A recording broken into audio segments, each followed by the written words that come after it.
Sure. Here's Section 1, 1000 words of the script, keeping it sharp, to the point, and high quality without repetition or unnecessary fluff. Section 1, 1000 words. Captain Jake Henderson never thought his last words would be, asterisk. Ah crap. Asterisk, but as his spaceship spiraled out of control, alarms blaring, he figured it was a fitting end. One moment, he was enjoying his dehydrated ramen, the next, gravity betrayed him, and his cockpit became a tumble dryer of flashing red lights and cursing. With a spectacular crash, his ship tore through dense alien jungle, carving a crater deep into the unknown world. Smoke poured from the wreckage as he groaned, dangling upside down in his harness, soup packet still clenched in his teeth. Karen, status report, he grunted at his AI assistant. Asterisk. Congratulations, Captain. You are now the first human to survive a crash landing while eating noodles. Shall I log this as a historic achievement? Asterisk. Shut up and tell me if I'm dead. Asterisk. Negative. Though, given your track record, I'd say it's only a matter of time. Asterisk. Unbuckling, Jake collapsed onto the scorched ground. Thick jungle stretched endlessly in every direction, massive bioluminescent flowers pulsing like they had opinions about his arrival. No signal. No backup. Fantastic. With a resigned sigh, he grabbed his emergency pack and ventured into the wilderness, boots sinking into damp soil. He had two goals: find water, and not get eaten. Preferably in that order. 30 minutes in, he spotted a clearing ahead. Relief flooded him, until he saw them. Towering figures loomed beyond the trees, moving with an unsettling grace. Women. Not just women, giants. 10 feet tall, their statuesque bodies wrapped in furs and adorned with golden ornaments.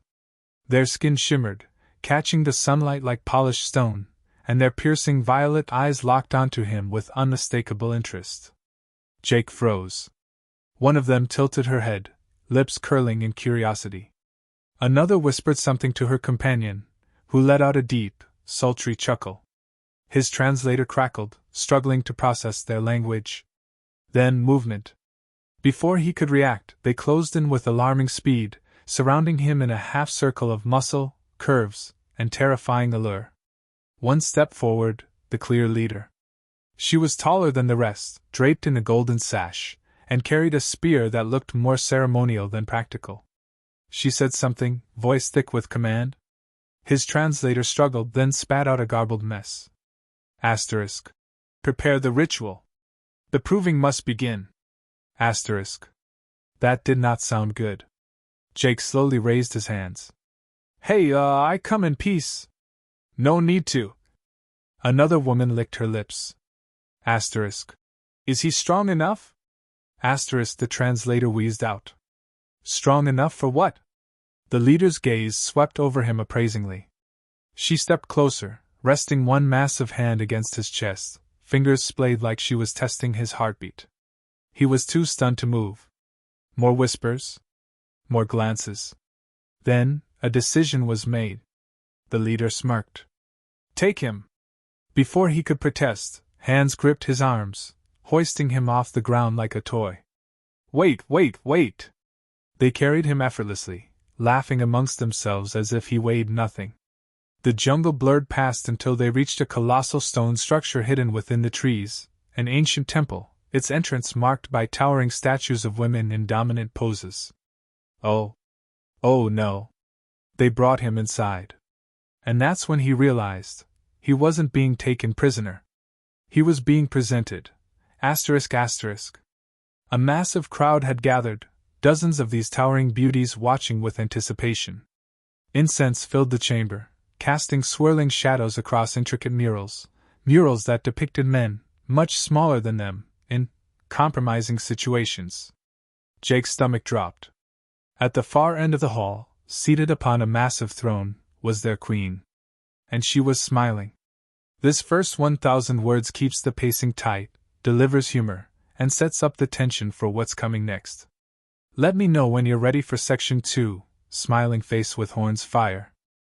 Certainly. Here's Section 2, 1000 words, with sharp pacing and high-quality writing, picking up right where the last section left off. The Queen regarded him with a mix of amusement and intrigue, reclining on her throne as if she had all the time in the universe.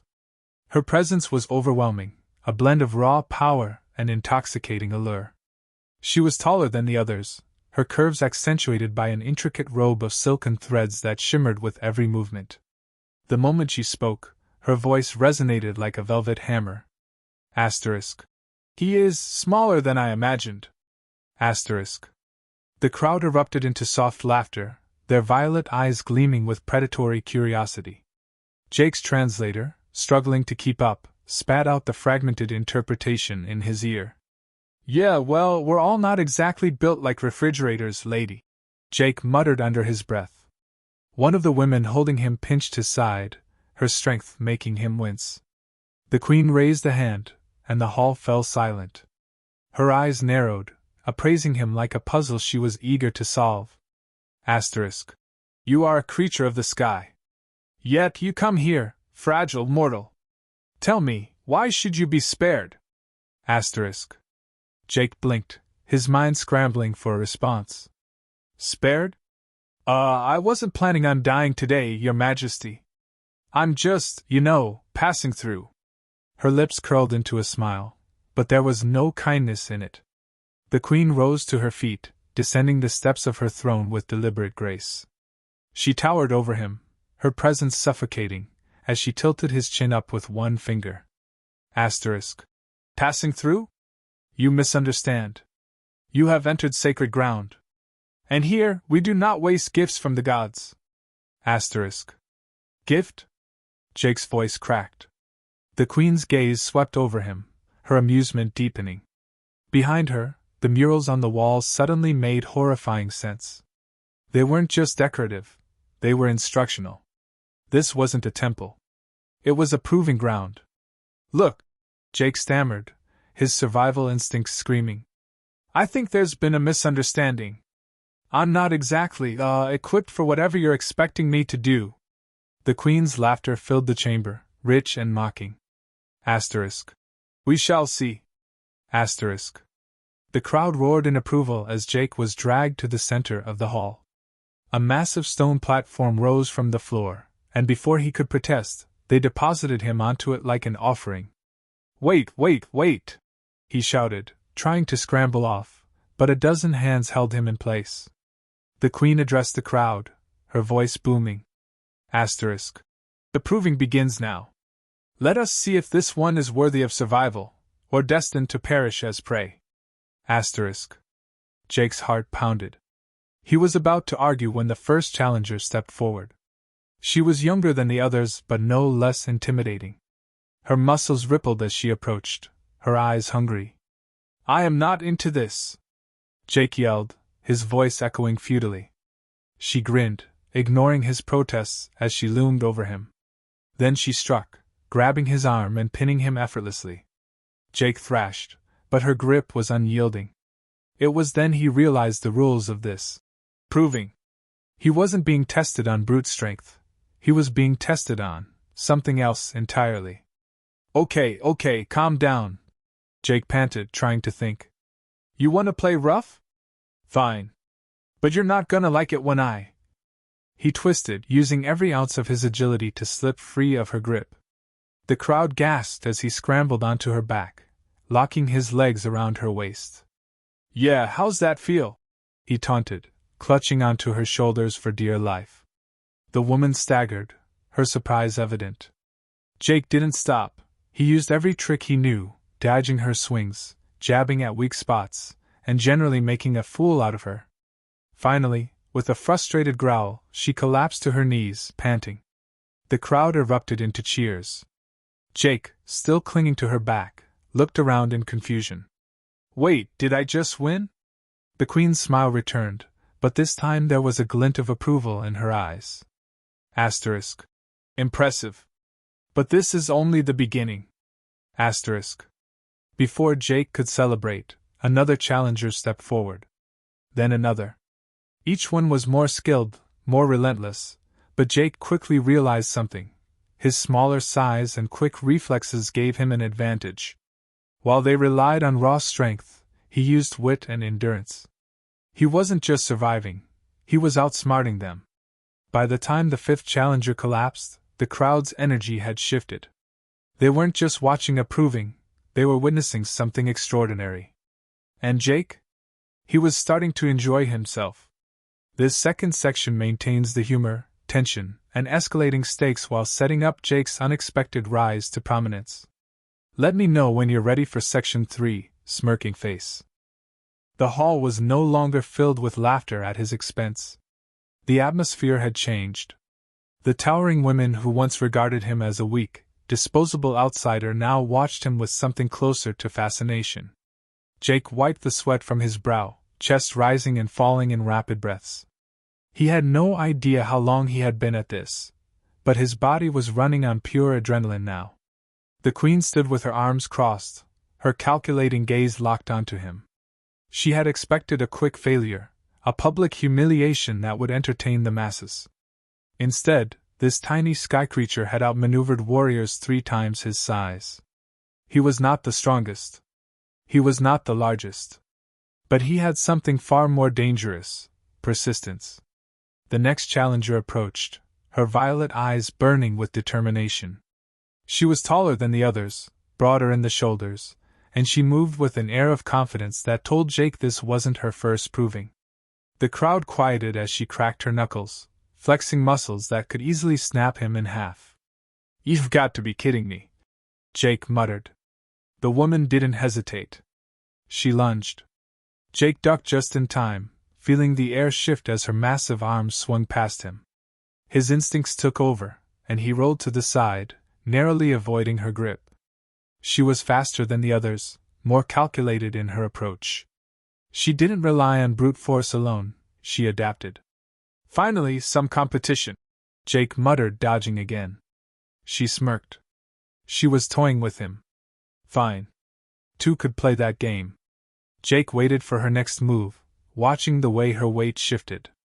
The second she lunged again, he twisted his body at the last possible moment, grabbing onto her outstretched arm and using her momentum against her. She stumbled forward, off balance, and he capitalized on it immediately. With a swift maneuver, he hooked his leg behind her knee and pulled. She went down hard, the ground shaking beneath her impact. The crowd gasped. The queen leaned forward, her expression unreadable. Jake didn't hesitate. He climbed onto her back, pressing her down just as he had with the others. The rules were clear: control meant victory. And right now, he was in control. The woman gritted her teeth, struggling beneath him.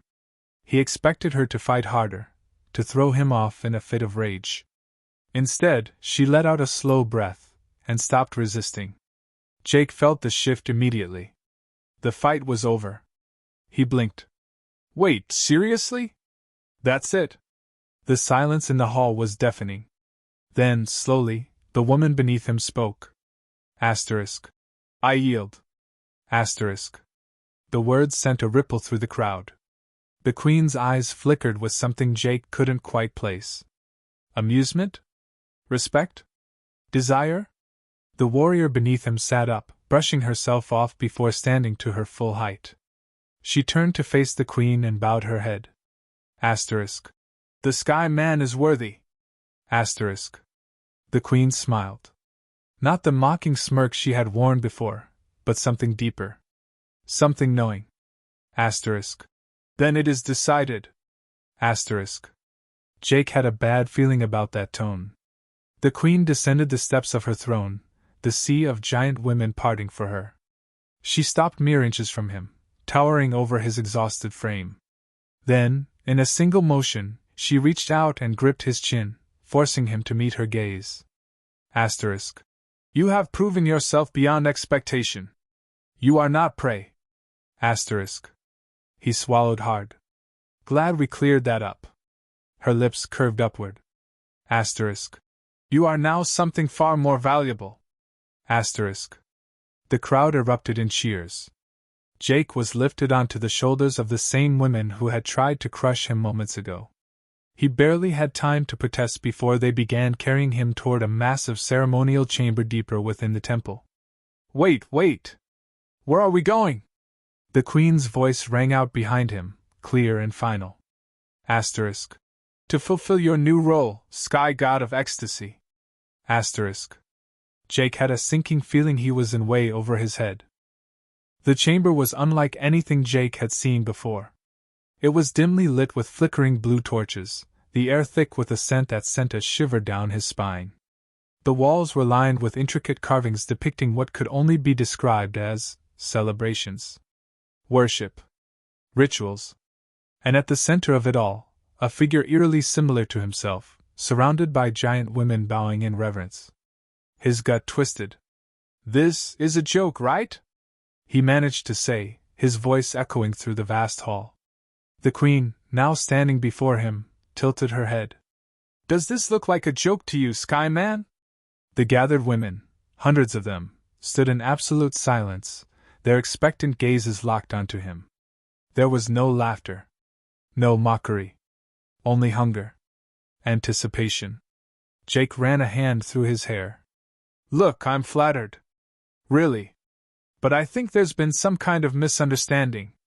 I fought because I didn't want to be eaten, not because I was signing up for whatever this is. The Queen stepped closer, her towering form radiating authority. You conquered warriors of the highest rank. You displayed strength, cunning, endurance. Do you think we bestow the title of Sky God of Ecstasy upon just anyone? Jake exhaled sharply. You're making it sound like an official position. It is an official position, she interrupted, her voice leaving no room for argument. For generations, we have awaited the return of the one who could endure. A mate worthy of the great Queen herself. His stomach dropped. I'm sorry. Mate? She let the word hang in the air, a slow smirk creeping across her lips. You may have bested my warriors, Skyman, but there is still one trial left. Me. The assembled women let out a low, collective murmur of approval. Jake took an instinctive step back, his brain scrambling for an escape route. I don't think you understand human biology. I'm not exactly built to handle. The Queen's laughter cut through the chamber. You underestimate yourself. You have already proved superior to any warrior in this temple. Do you not wish to claim your rightful place? Jake hesitated. It wasn't that the offer, or rather, the demand, was unappealing. The Queen was stunning in the most terrifying way possible. But something told him this was less about pleasure and more about survival. I'm honored, really, but there's a slight problem, he said, forcing a grin. I don't suppose there's an option where I just don't. The room went silent. The Queen regarded him for a long moment. Then, without warning, she lunged. Jake barely had time to react. 1 second, he was standing, the next, he was airborne, pinned beneath her overwhelming presence. His breath hitched. She leaned in close, her voice barely above a whisper. Yield, and I shall be gentle. Resist. Her fingers traced his jaw, her smile sharp. And you will know what it truly means to be prey. Jake's heart pounded. His mind raced through every possible exit strategy, but there was none. The truth was simple. He wasn't escaping this. A slow grin spread across his face. Well, he muttered, when in Rome. The Queen's laughter rang through the chamber, triumphant. Outside, the warriors who had once sought to defeat him now stood in quiet reverence, listening to the sounds of a new legend being forged. The Sky Man had chosen his fate. And by morning, the entire tribe would know the name of their new god.